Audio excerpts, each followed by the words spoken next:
Welcome to the Breakpoint Show. I am Gill Gross alongside Alex Gruskin, as always. On this show, we break down the Netflix Docu-Series Breakpoint episode by episode, and here we are.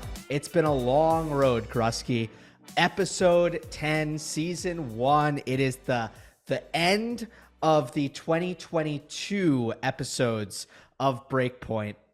Which is, of course, the inaugural season. So it's over. We want to do something special for this one. And that's why it's taken a little while for us to do this.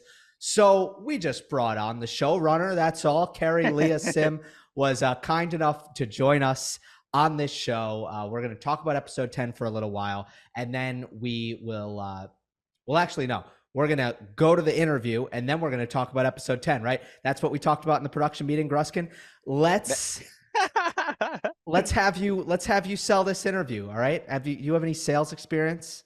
You know, I do not have sales experience. Thankfully, I had a real job right out of college. Sorry, I'm kidding. No, look, it was an absolute delight to do this interview, and it's an inside baseball little joke here to start the show. But to the Netflix crew watching this episode, thank you for all you did to make this possible. I got a little teary-eyed at the end of this interview, got a little teary-eyed watching the end of this episode because it has been a fun journey with you, my friend. It's been a really fun first season. And yeah, I think more than anything coming out of this interview, you'll understand the process of the choices that were made behind each episode, the idea of not only finding players that would captivate and capture the attention of viewers everywhere, but captivate was not the word there. Capture was. It's also about cultivating those storylines and following where the tennis took them, and hearing about that process was fascinating. I think all of us want to know, how were the decisions made? You get great insight into that in this interview. So I promise, again, it is the coup de grace. It is the feather in the cap. It is the perfect way for us, in my opinion, to end this series. Showrunner Kari Lia to find out how the sausage gets made here. It's a pleasure to be joined on the Breakpoint Show by the showrunner for Season 1 of the docu-series, Kari Lia. Kari, we're so glad you're with us, and can't wait to ask you about the creation of this show and the show itself. But I kind of want to start with just a you question. You got to experience this traveling circus that was the tennis tour, and previously, whatever your relationship with tennis was, it certainly wasn't that. So what was it like, and what surprised you? It was completely amazing. And I think anyone, we try to give a little sense of what it's like to move every week. But I think until you've experienced it, you have no idea how crazy it is and how intense it is. I have so much respect for the people that do it week in and week out, because it's different than any other sport in that way. You are constantly on the move. You are, might have your own team, but you're on your own. And for us as a production, we had to think quite carefully about, you can get wrapped up in the kind of weekly drama that's going on with these players, because it's always happening. It never, they never turn off, or very rarely turn off. And so for us, like in terms of, the very first tournament I went to was Indian Wells, and you get completely swept up in that. And then you have to go, wait a second, how do we make this make sense to people who know nothing about tennis? And so that's what we were trying to do. How has your relationship to tennis changed? Like, now that you're watching from afar, just give me like the before after Kari as a tennis fan. I mean, okay, before I was like exactly what you would expect. I'd watch like the Wimbledon final. I think that I knew a bit about Rafa. If you would have laughed at any of my knowledge, though, it was terrible. I'd watch the US Open bits, and that was it. I went to a couple tennis tournaments, I went to a Wimbledon, but that was it. Now I'm obsessed. Literally, when I was waiting for you guys, I was checking the scores of Toronto, because I'm like addicted. And I love it. It's now that I know more about it, I love it. So interesting. No, it's fascinating to hear. And I do want to explore more of your story, but I'm curious, as you sit down to sort of plot out what Season 1's going to look like, are you in that outline? Tailoring things towards yourself is not what I mean by that question, but are you tailoring things towards your style of fandom? Someone who maybe superficially might know a little bit about the sport, but hadn't dived in, or, again, are you looking to appeal to the Gills and I of the world, where it's like, if you're not talking Emil Rusevori, you don't even have our attention. I'm curious how you balance those two things. Yeah, I mean, I think, it was always going to be a Netflix series. And I think what, for a Netflix series to go out and for it to do well, it has to appeal not just to an American audience or a European audience, but we want it to have a massive appeal, because we want people to fall in love with tennis. And we want people to fall in love with tennis that know nothing about tennis.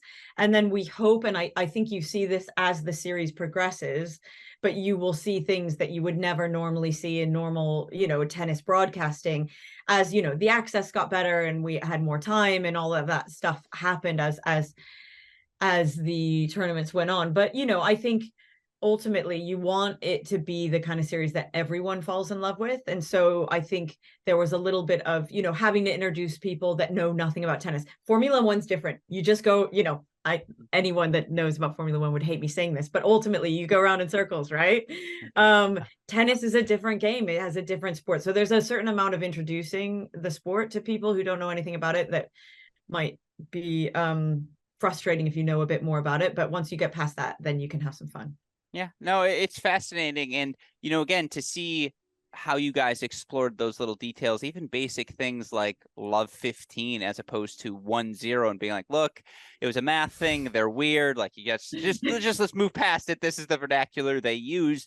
I mean, I imagine there was an acclimating process for everyone who worked on this show, right? And speaking in the tennis vernacular, because I'm curious, in your experience, if you have noticed, as you kind of alluded to, it's a different world, isn't it, than sort of the other sporting things you see? Yeah, well, our one of our series editors named Itamar Klasmar, who's absolutely fantastic. He grew up playing tennis, and I in my mind he was like semi-professional, but I'm not sure that's my dream for Ismar, but I'm not sure that was exactly because, but he did very well and got kind of knee deep into tennis, as lots of people do as a teenager. And so he was like our kind of tennis guru, where, if we, ever had to get into the nitty gritty, we needed, if anyone on the team really needed to ask those kind of questions, we could get into it. But ultimately, I think we said, that when we looked at scoring, we went for the easier option, because we're trying to tell a story as opposed to, get really confused on scoring. But, I don't know. Maybe there was other way to do it. You never know. You do your best and then you see how it works, right? Yeah, no, I mean, absolutely. What was, because you do this for a living, this won't be your first show. This wasn't your first show. It won't be your last. What drove you crazy about this project? Like, what was really hard to kind of pull off here? I have to keep it clean. No, I'm joking. There were lots of difficulties. There were a lot of wonderful things about it. I mean, honestly, I absolutely loved making it. So, there were loads of wwonderful teams, loads of wonderful things, a lot of that being the team. The difficulty was time. The time. We, as I said, the executive producers got incredible access and they had to go very, very quickly. So the first 2 episodes were shot with a great Drive to Survive team, but not with the actual team. And so we came to it a little bit late and we're chasing our tails a little bit. And then we had to deliver very, very quickly after that. So the first 5 episodes, we worked so hard and tried to make the best possible, but we had to do that extremely quickly. I wish we had more time, that was the thing, around October, I wasn't really a person. I don't think any of us were people. We were just literally working every single hour, trying to do the best we could. And then in the second half, we had a little bit more time. And I think that probably shows. I like the idea of you just being like, what do I like least? And you answering that. I fucking hate Mateo Berrettini. You're like, I'm just done with him. That was not her answer. You hate Mateo, though. He's so nice. Yeah. It would have been a zag. I know. I should give you like more kind of juicy. I know. Right? No. You gotta. Yeah. I think that's interesting to know, right? I mean, that something like that, like, we had a really tight timeline for the first 5 and a lot more time for the second 5. What did you like better about the second batch? And it's always interesting. I don't know if we should get into this, but just all of these streaming companies have to make decisions now about how they are going to release. Is it going to be all at once and then it's kind of a binge experience? Is it going to be weekly, like Succession on HBO or a lot of the HBO shows? So yeah, it's a crazy world now in streaming. But I definitely want to know why you're more proud of, or you think that the product was better, or where we could see that you had more time based on what the second 5 looked like compared to the first 5. Yeah, I should rephrase that. It wasn't necessarily, we didn't, technically we probably didn't have more time in the second half. It was just that we, you find your feet and you kind of feel things out and you get to see a sense of how they're working. And we had more time to prepare those as well, I would say. And also you get to know the players better. Like when we first came in, I don't know if you guys were in Indian Wells or at the French, at Roland Garros, but, by that point they were getting to know us, but it took time. Like people are not, it's a different sport. There are certain sports that are used to letting people have the cameras come in. And I didn't, tennis is people are more closed off. You don't get the most gregarious social people in the world necessarily wanting to be professional tennis players because it's a very isolating sport. So, it takes time to get people to open up and talk to you. I mean, some of them are more outgoing than others, but it takes time to get your, so by an episode 6 or 7, we've gotten to know people for 6 months by that point. So it's, it's just different. And I suppose, sorry, I should slightly rephrase that. It's not just time, but it was that's what I mean by time. That made it slightly easier as well. Mm-hmm. No, that's a fascinating thread, because those who follow the tennis tour closely and those who know people in the tennis universe know, especially for players, there's a lot of downtime at events. If you're not on a practice court, if you're not playing a match, a lot of the times you're sitting in a bed or you're getting a massage, whatever it may be. And I'm curious, you talk about that process of getting to know the players. What came first, finding the players to follow or picking the storylines to monitor? If that makes sense, because you're in Australia, right? And to have Nick win the Australian Open doubles title, I mean, that is a gift to a showrunner, I imagine. But, what comes first, pursuit of the players or pursuit of the storyline? Yeah. So good question. By the time I came on, they had already done the Australian Open. So, but I think that was a discussion. There was always a sort of discussion between us and we asked the ATP and the WTA, who do you think is really interesting?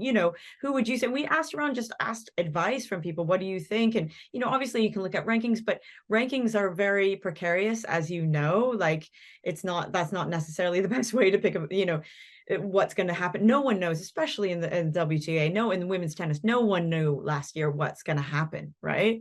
It was a very, if you had told people that Ons Jabeur was going to have a breakout year, people might not have necessarily thought that. So what we did is that we had a kind of group of players, and maybe between men and women, there was probably about 30 that we kind of thought they're quite interesting, and we got to know them all. And then we just saw what happened, so like for episode 3 in Indian Wells, we were probably following a dozen people. No one thought Taylor Fritz was going to win Indian Wells, but we were filming with him because we thought, he's a Californian kid and this is a Californian tournament. And actually the executive producer had his spidey sense told him this was Taylor's year, so we were like, okay, let's go.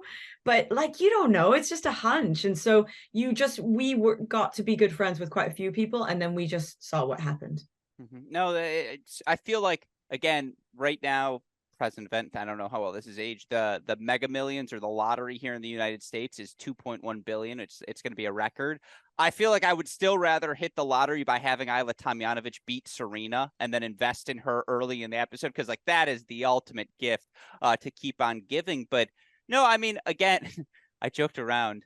As you're following those people, are there moments where, again, I joked with Taylor when we had him on the show after he hurt his ankle. I'm like, did they say, hey, cut, we need you to fall a little more dramatically? Just, can we get a little better shot for you, please? And obviously that's not the case. But as you're following a storyline like that, do you say to the player, hey, this is now probably the thing, so let's try to expand on it? Or is that all post editing? Never. I mean, no. I remember listening to that episode and I just was kind of shouting like, oh my gosh, do you think that we would like, or they would even listen to us if we did that? No, we are there to follow what happens and we don't say anything. No, that we are like, when they say fly on the wall, we're, our teams, we have such fantastic producers and directors led by Martin Webb, who had done also all of the Drive to Survives. And so, it is very much like you stand back and you film. And there might be moments when you're in a car, or maybe if something happened where you might ask them about it when it felt appropriate. But if something's unfolding, you just film and you stay filming. And that's what you do. Yeah. How much did Drive to Survive inform this? Obviously, big hit. It was kind of like, let's do one on golf, let's do one on tennis. But we even talked about at the top how the sports are different. Obviously, you have some of the overlap in terms of the team as well.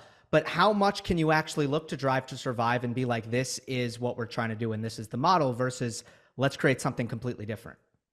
Yeah, I mean, well, we were really lucky because we had Martin, series director, and Nanook Walter, co-executive producer, was the series producer on Drive to Survive, and then we had the same executive producers.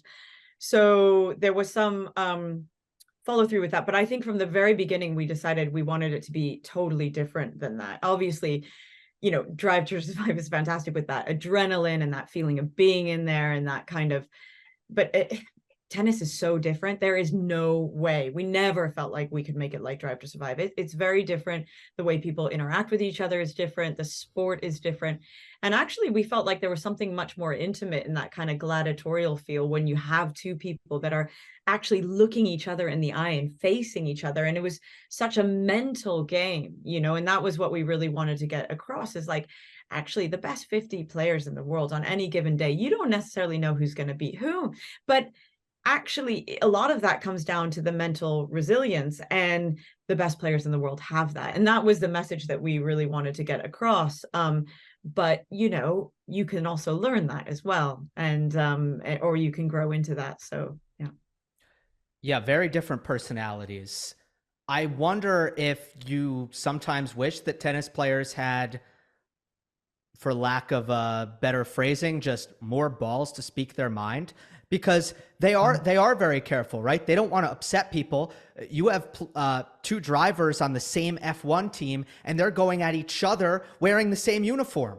Tennis, it's supposed to be an individual sport. Everybody's playing against each other, and half the time they don't want to insult anybody. I know, you're also polite. You're also polite. I know. I remember reading what you always read, like what people think about the show, and they were saying, oh, they're not arguing, they're not fighting with each other. And we're like, mate, if people were fighting, we would have filmed, like, we would have showed it. Trust me. Like, it just does it. Well, maybe it happens. And actually, there was moments like in episode 6 at Wimbledon with Nick Kyrgios and Steph playing each other. Obviously there was tension, there was genuine tension there, so we show that. But for the most part, people are pretty polite, or there might be a word or something that they say later, but it's just a different sport. That's a thread I want to follow up on, because to your point, another moment that sticks out to me is early on when you're introducing us to Taylor before Indian Wells, and you ask him, who's the best American man right now? He's like, well, I know you're trying to get me to say statistically I'm the highest ranked, but like, I don't really want to say that, if that's okay. And it's like, dude, you can answer the question as me. We imagine all of you feel that way. I did notice from episode to episode, the ones that really seemed to resonate with fans were the ones that featured conflict. So for me, the number one conflict of the opening season was Isla versus the US Open crowd. If you couldn't have that feeling resonate with you, I just don't know what to tell you as a fan of life in general. I'm curious if that, for lack of a better term, dearth of conflict, how was it frustrating? Did it make episode to episode more difficult for you guys, or did you feel like you could still find those sorts of storylines? Oh yeah, no, not at all. Because we didn't expect to find, we knew that it was a different sport. So we weren't worried about that. I think what we tried to show and what we were really fascinated by was the inner conflict. Yes. And I think that's where we were going with it, is like the conflict is yourself. I think Maria Sakkari's mom said it best, like quite often you're not playing the player in front of you, you're playing yourself. And I think that's what we were trying to show. And I think also what you're picking up on a little bit, perhaps, is the fact that like with the players, the ones who gave us the most and were like totally open with us were the ones that did, featured probably more, and the audience loved, because Taylor and especially his girlfriend Morgan, they're such nice people. They were open, like they did not change when we turned the cameras on. They were exactly the same, and they were just really open, like, hey, do you guys want to come along? And we come along, and we wouldn't say anything. They would just carry on as normal, which for us is, we want to show things as they really are. So that's really useful. Isla and her dad, oh my God, they're like, they're such wonderful people. They're so kind, and they are so open. I mean, I remember the first time we filmed him, it was at Roland Garros, and Isla went out early, and we were just following her into the cafeteria, and we hadn't really met her mom and her dad yet, and she just walked up to them, and there's a camera there, and they just completely carry on as absolutely normal, like they don't even bat an eyelid. Whereas like for you and me, if someone turned up and put a camera in your face, it's Netflix, you might feel a bit weird, which is totally natural. So I think definitely some of the players who let us in, it comes across and it resonates because they are open, and it makes a difference. Well, let the record show, if Netflix wants to send cameras to Gill and I, we will happily open our doors and say anything they need to say. So I think I'll speak for Gill on that one. But no, I totally understand that. And you're right. Like there are little tidbits, little conversations, like with Isla and her dad, the dad being like, oh, I probably got to book a couple extra days at the hotel. I've had that conversation with my dad. Like every tennis player has had that conversation at a tournament. At the same time, on the other half of the glass, and I don't want to get you in trouble, but were there players who were like, hey, can we not do that? Or can we not say that or not explore that topic? Because as Gill alluded to earlier, we can be sensitive as a people, as a tennis playing populace. It's individual. So if I'm criticizing someone, it's a direct criticism. There's no hiding under the veneer of saying, well, that team could be better at passing the football. Like you can't do that. It has to be a pretty direct criticism. Yeah. I would say maybe the people that were a bit like where you described, maybe just would not invite the cameras in as much. So they would, like, people wouldn't say to us, oh, can you put the camera down? Like when we were filming, if we were filming, and they're really open. If they invite us in, like that was kind of the deal.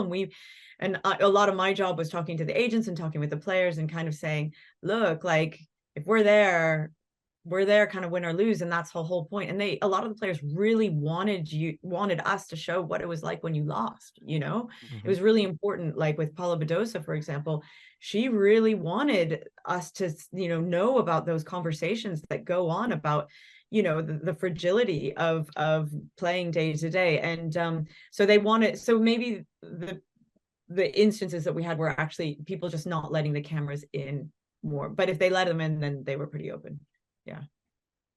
The only specific player I want to ask about is Nick, because he is definitely. Of course you do. Exactly. He definitely qualifies as one of those players who gave you a lot, who opened up. Some of the most, in my opinion, the most tender and vulnerable moment in the entire season was Nick, talking about his Wimbledon experience from a couple years back, but also. Some tennis fans don't like Nick, and it's a polarizing figure in the sport. Was there discussion of, okay, how much should he be the face of this?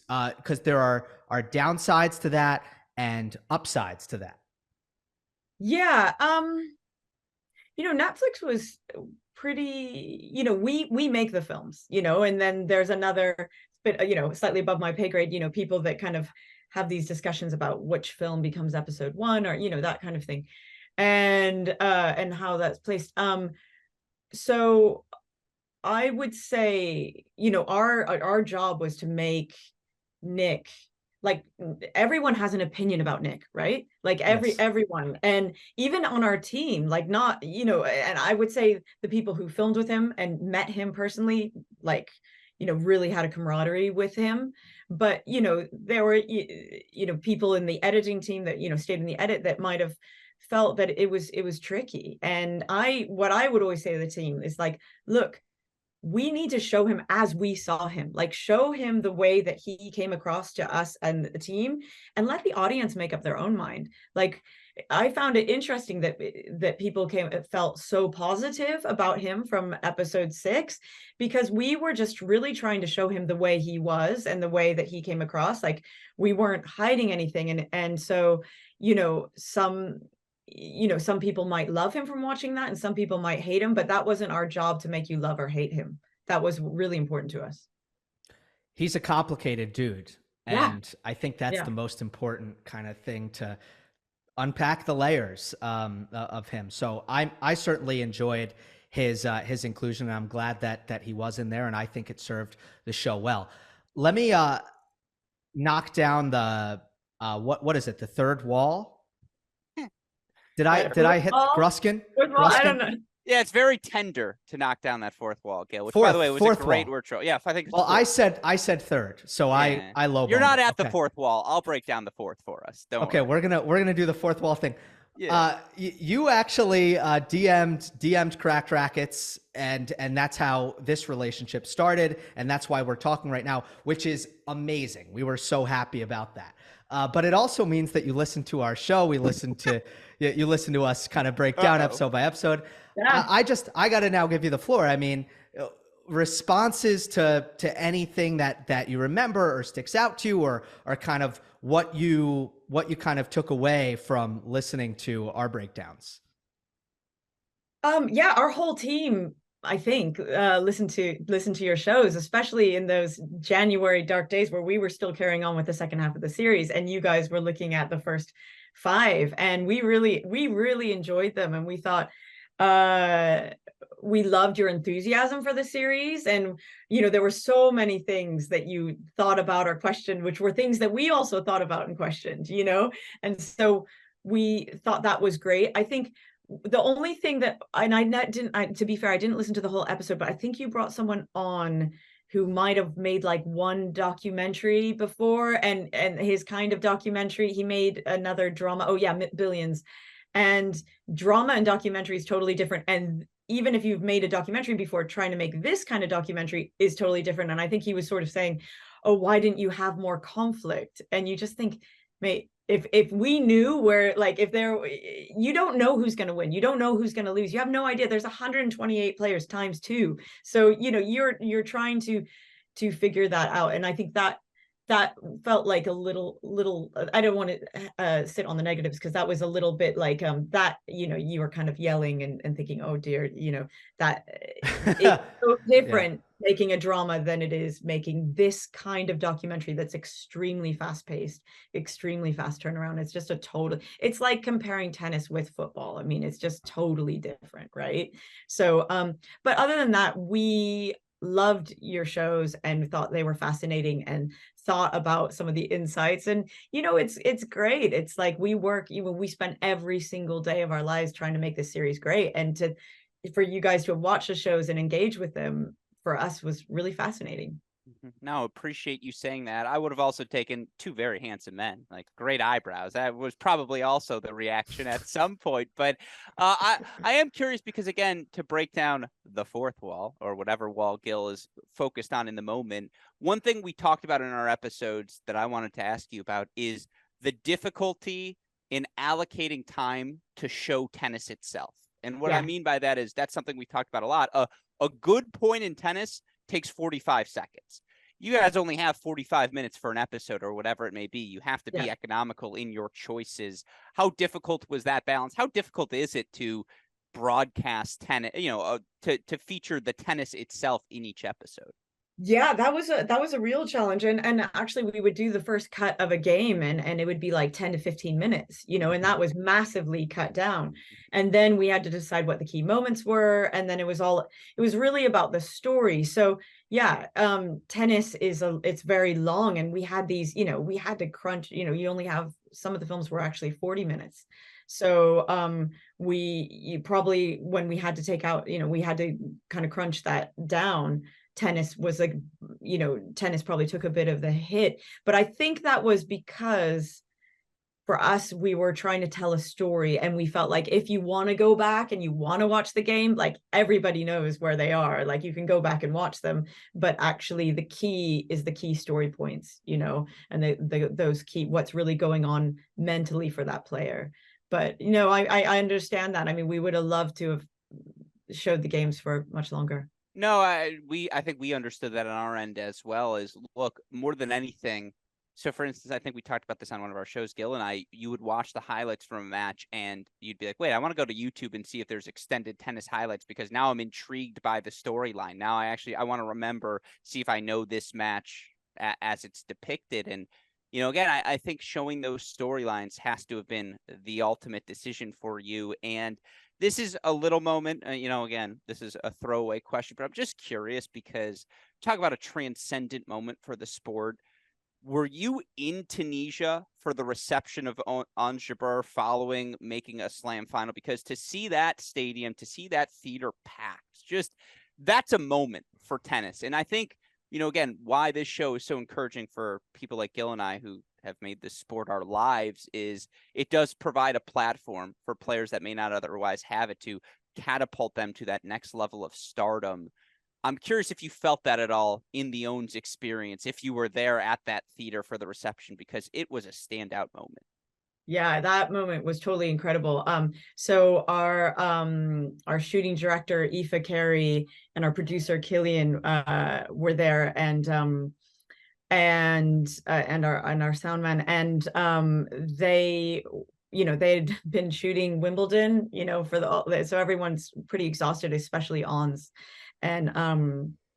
and our team, and it was really, really intense, and everyone was, you know, exhausted, but to see that reception and to see that experience, I think, you know, is something that they keep talking about and how incredible it was. And I'm so happy that we were there to capture that, because we didn't know that was necessarily going to happen. I mean, we had, you know, Ons didn't know that was going to happen, and so, you know, she knew that there was a lot of interest and excitement about her playing, but that was pretty phenomenal. And I think we were so happy to be able to show that what a positive impact she is making on her own country. So this is great. Love that. I'm glad the flight to Tunisia after Wimbledon paid off. It certainly did. I know this is an area where you're limited in what you can say, but I still have to ask, like, what's next for the show?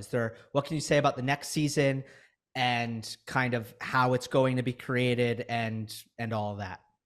Yeah, I mean, I'm not working on the series 2, so that's really tricky for me to say. I know the team is working incredibly hard and, you know, doing their absolute best to make it fantastic. But you know, that's we didn't end up finishing until April, and they had to start way back in kind of December. So it's a massive overlap. So but you know, I know the team is working incredibly hard, and yeah.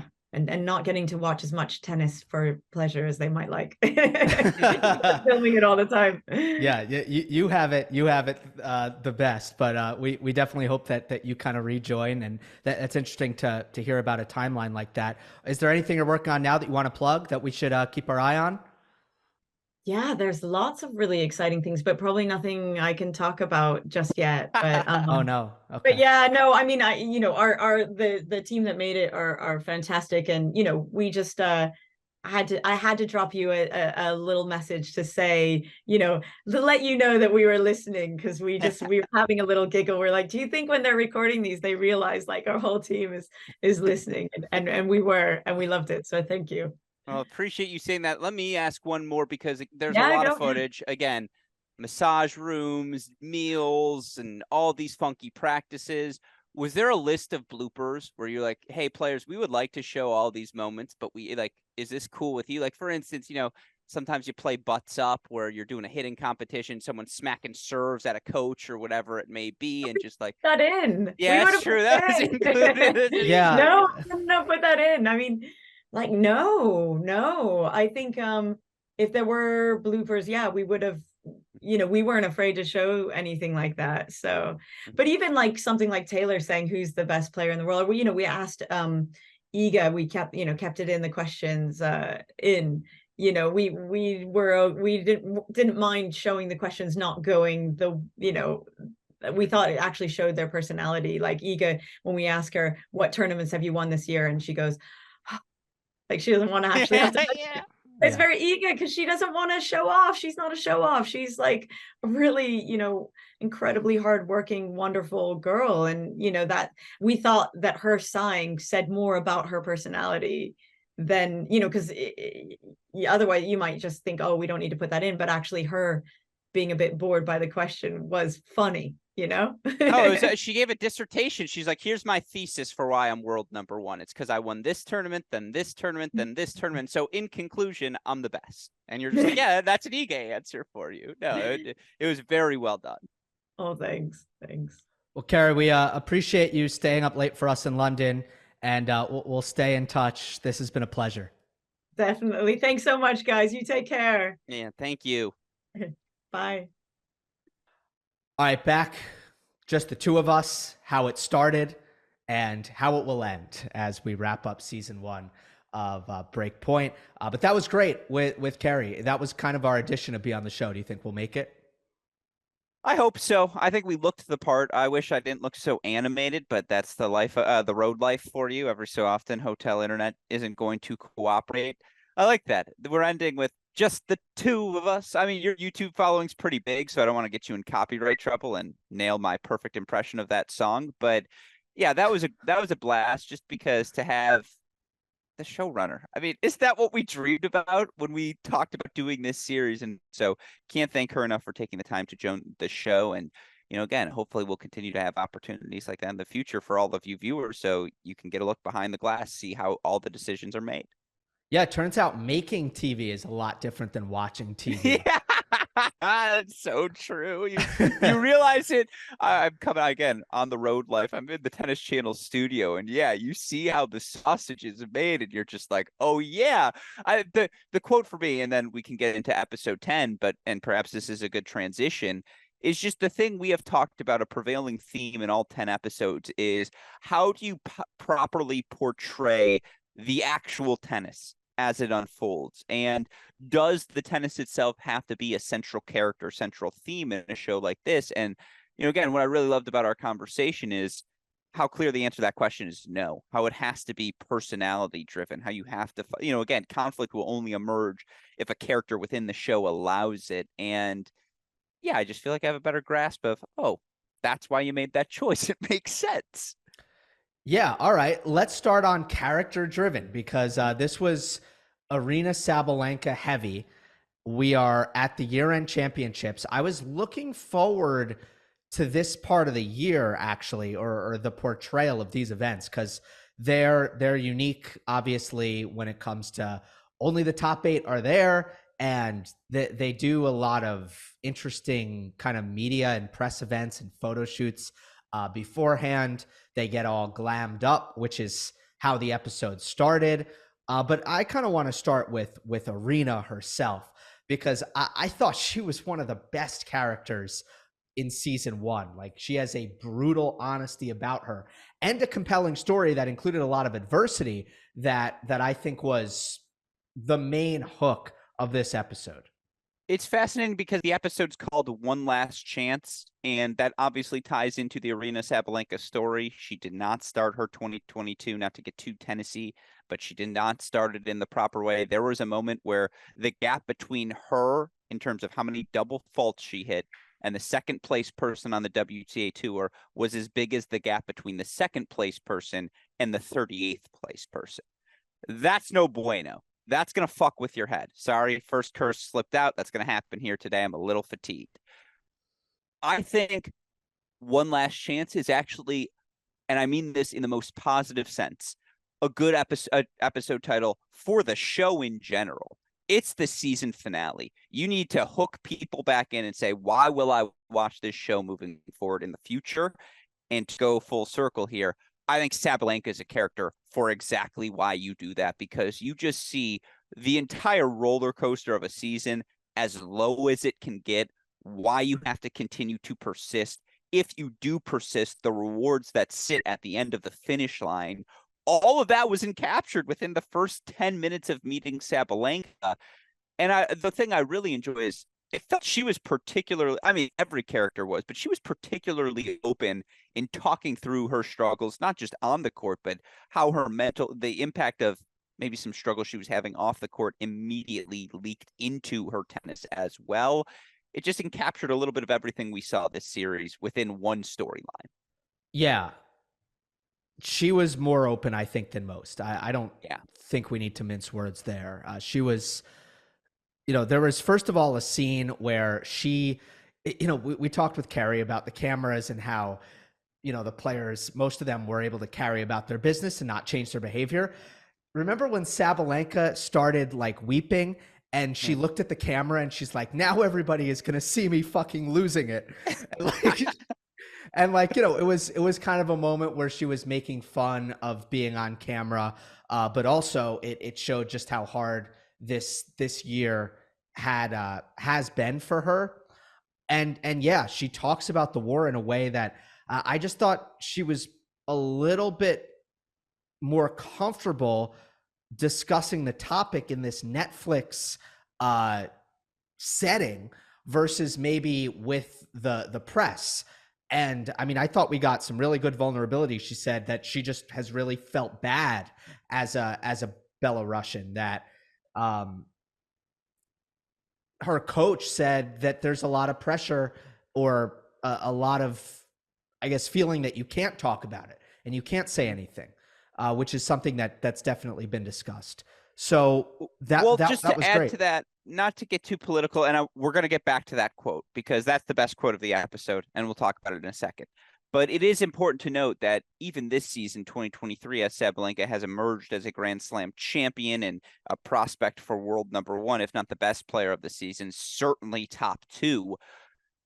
She had stopped taking press conferences at Wimbledon, at other events, because she had continued to be asked about this conflict. And, at a certain point, it's worth remembering the Belarusian government is not a government that thrives in freedom, that thrives in freedom of expression in particular.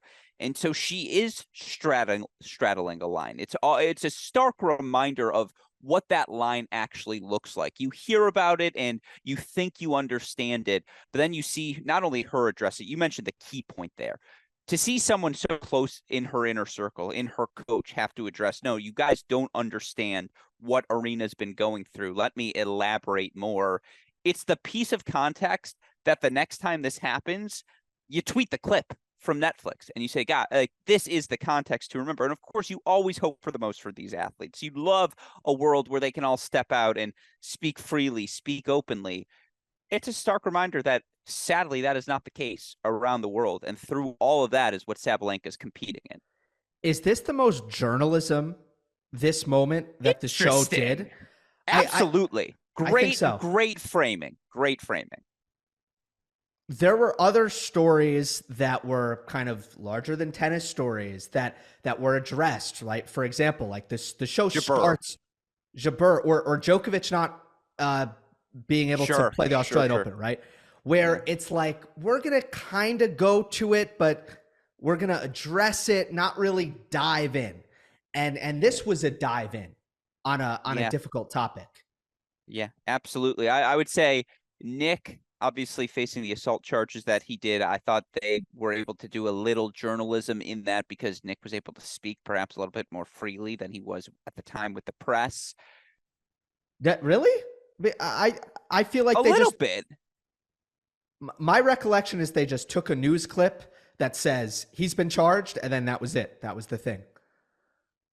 I guess it was the portrayal. I don't think Nick said anything about it. No, look, to go back to it, I agree with you. This was the most journalism done by the series. And again, Jabeur and what she meant to Tunisia, you got to just see it so tangibly. And so again, it's another putting a picture or a photo to a concept you might have had in your head.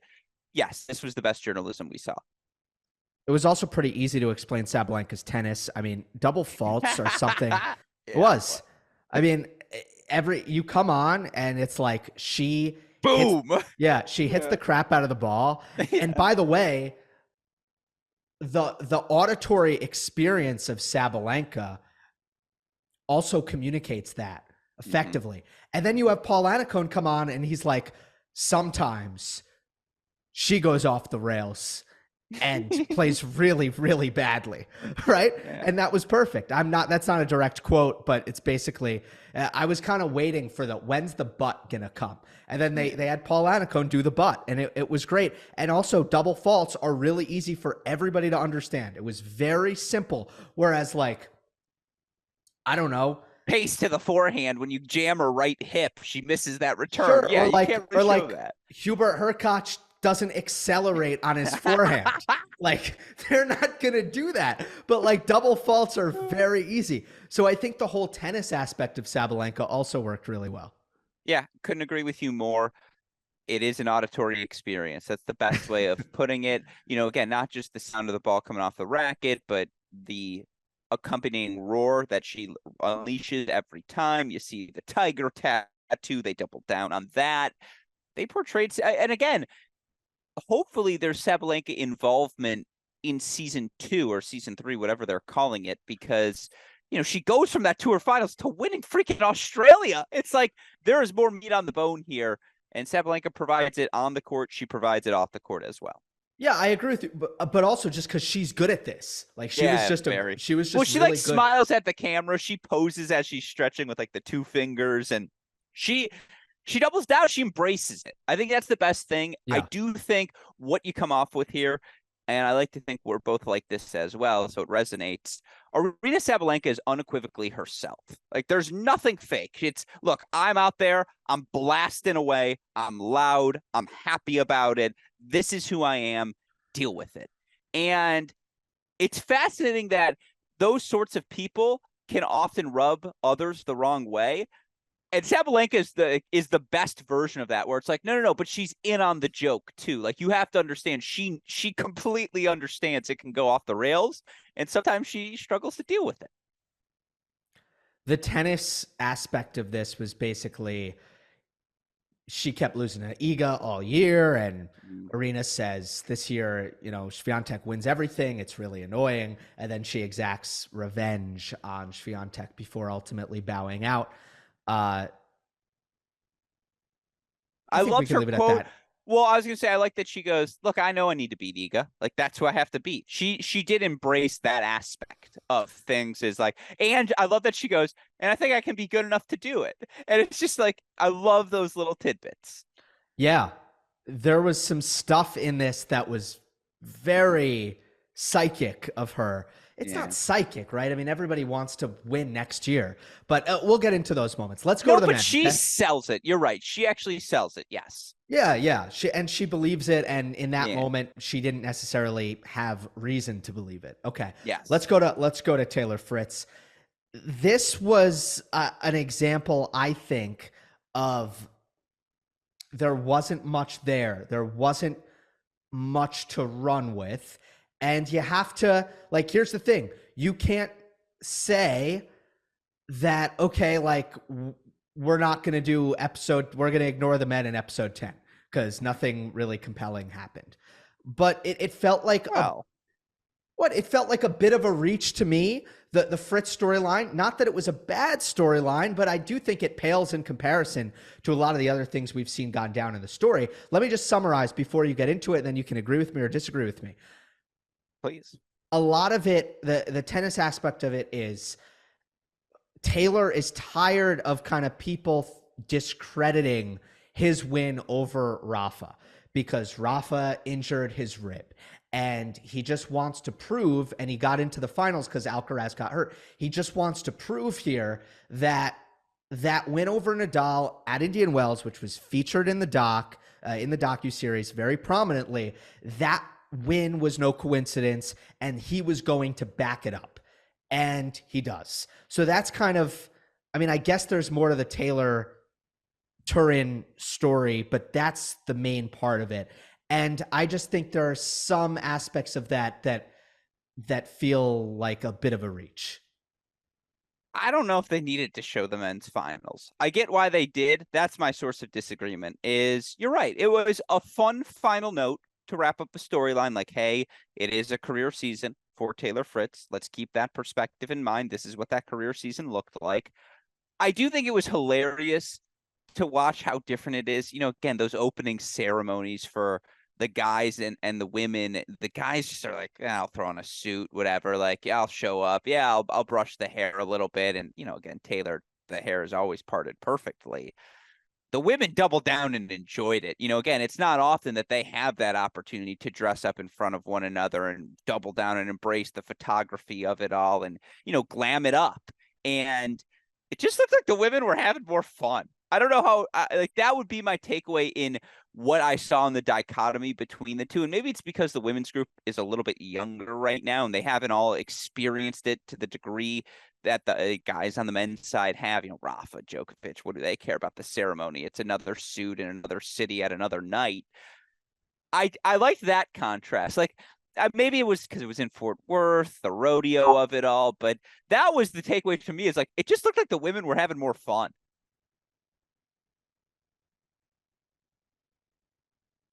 Oh, wow. Okay, I guess I just muted myself by accident. I think the location actually had a lot to do with it, because first of all, the Fort Worth stockyards are it's a legendary experience that I have had the privilege of witnessing myself. The cows just walk across the market. It's incredible, and they opened with that, and that's kind of been a typical formula. Obviously, when the tour goes to another city, you introduce the city. You're like, this is where this is. Notice they said nothing about Turin. Yeah. And I literally wrote in my notes, I'm like, is there just nothing interesting about Turin? The storyline of the show is it. Texas over Italy. Like, I agree. They didn't give us anything on Turin. That's a great call. So I think that might have been part of it. And then I guess with Taylor, you get the Djokovic match where somebody in the crowd shouted and it made him miss the backhand. So that was also the big drama.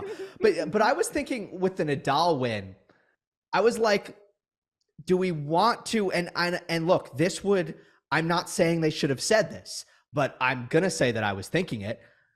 It's like, yeah, Rafa just lost to Tommy Paul, and he actually hasn't looked all that good since Wimbledon. So you can frame it as this big Taylor triumph, a big deal. Like, looking back, Grusky, do you consider that a big win for Fritz? No, I didn't even remember it. I mean, I remembered him playing a good first match. I didn't remember who it was against prior to the episode. At the same time, that's us. We're in the circle. We're in the loop. We're the people who are like, yeah, but you got to qualify that win because Rafa wasn't exactly healthy, and it was he. Like, the casual fan, it's still a win over Rafa. And I do think 30,000 foot view, 1,000 foot view, however many feet you'd like tonight here, Gill, that does matter. I do like, because it's the feather in the cap. It's just, look, Taylor Fritz had a real season. He didn't just beat Rafa once. He beat Rafa multiple times, and it doesn't matter the state of Rafa. You do that, you are one of the top 8 guys in the year. Yeah, that's fair enough. I also think the round robin matches at those events don't feel as big just because you can lose. Can we tennis tangent? This is my one tennis tangent, and then I'm shutting up and take us wherever you want to take us. Go ahead. The bonuses. They talk about the bonuses a little bit of the year-end finals at the beginning of this episode. And even for us in the circle, you're just like, wait, how much money for a match? Like, I'm sorry, what's at stake here? And like, they should just tweet that out every day. It's like, by the way, if you finish top 8, here's the bonus pool of the year-end finals. And then, if there's any doubt that November tennis matters and that event matters, it's like, boy, check the bank account. It freaking matters. Yeah, it's that tournament is a lot. It's a money-making machine. Yeah. For both tours. I mean, we've seen that. Hopefully we will see it again in a bigger way with the women, because they kind of ran into a speed bump. We won't get into that. A little snafu. Yeah, a little bit. But yes, that is significant. I just, for some of these guys, it matters more than others. On the Fritz topic, though, we do need to talk about the introduction of our man, Jordan, Fritz's son. I think when we talked about Fritz after episode 4, did you and I bring up the fact like, oh, are we not gonna kind of delve in deep enough to talk about this? Do we mention that?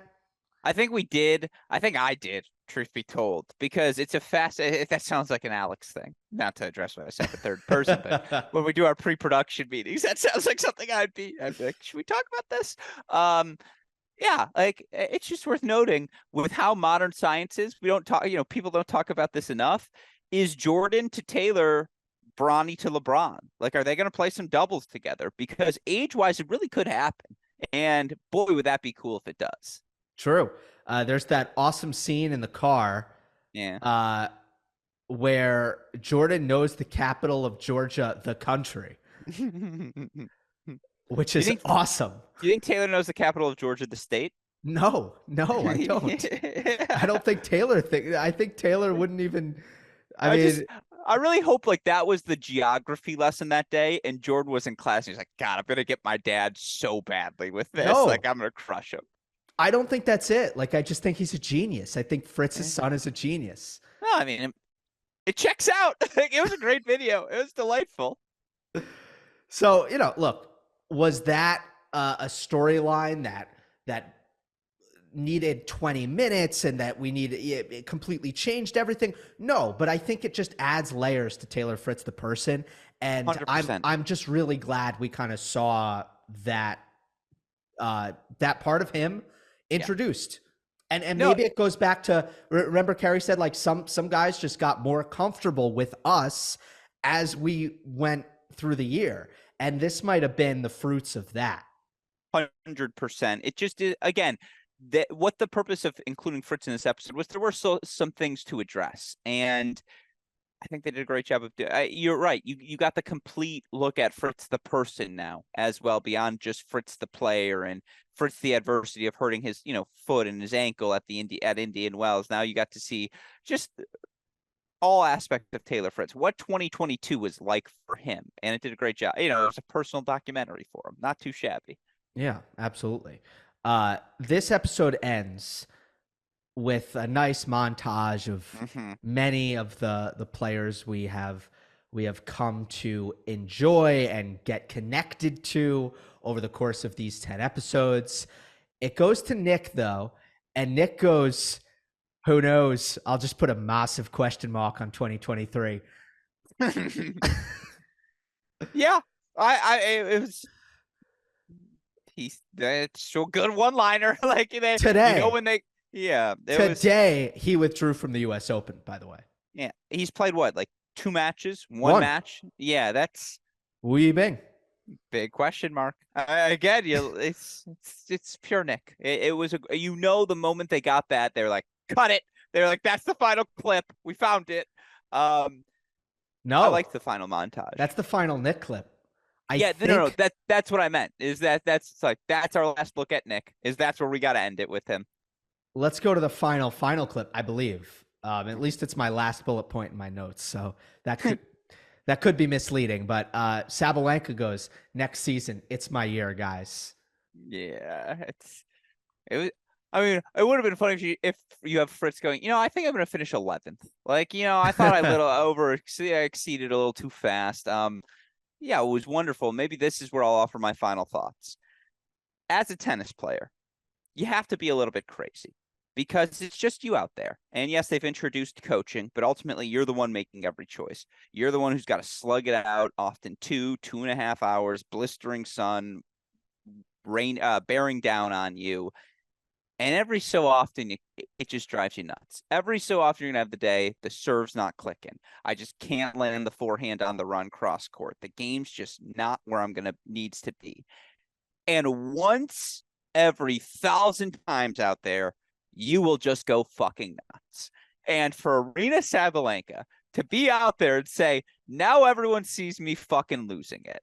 Like, been there. Like, everyone has their story of that one time they lost it. They lost the thread. And through all of that, you just got to persist. You just got to stay the course. And you still have to have an irrational self-belief that, okay, it didn't work today, but next season's my year, or next time's my year. And like, again, Sabalenka put that final bow on it beautifully, that you get the full spectrum of, yeah, I know I went crazy. I know these were my first 4 months. I know I'm dealing with all this stuff, but next year's my year. And it's just like, it's remarkable. That's a tennis player in a nutshell. I felt like I was at a TED Talk just now. That was like Gruskin teaches the psychology of tennis. You had that one moment. When was your blow up? I could tell you exactly when and where mine was. I mean, I'll tell you this. Some guy I was in warm-ups was like hitting winners, passing shots, like just wouldn't really let me warm up at all. And I was pretty young. I got unbelievably rattled and then got completely crushed. And the kids started yelling, "Come on," like after the second point, and it persisted. Like I just really hated this guy to the point where like I couldn't play. And I just cried a lot after the match. And then, but it was a great teaching moment. And this is why everybody needs to play tennis. The kids out there need to play tennis. Because I promised to myself that I would never let somebody get in my head like that again. And I don't think I have. 100%. Junior year, Club Tennis Nationals, round of 16. Florida robbed us of a victory because we fucking handed it to them. I was so mad. Like, I think that was the last time I had like a full-on tear fest, like where I lost control. Like I was so mad, so many F-bombs. And I look at Rothman and I was like, this is never happening again. And we won it the next year. Hit the YouTube, baby. Club Tennis National Championships 2017 tells the story. Well, I was 12. You were 20. So that really represents I was 20. Like, let the record show. I was a full-on 20. That's all people need to know about our development track. This show's gone off the rails. We are going to do an episode, obviously, before season 2 comes out, where we'll give our large scale, big picture thoughts. I'm sure, we like rankings. I'm sure we'll rank the episodes and do all that fun stuff. But I think for this one, we have said enough. This has been awesome. Thank you to Kari Lia for coming on, of course, and hope everybody enjoyed this one. So for Alex Gruskin, I am Gill Gross. This has been the Breakpoint Show on the Cracked Racquets network of podcasts and the Gill Gross YouTube channel.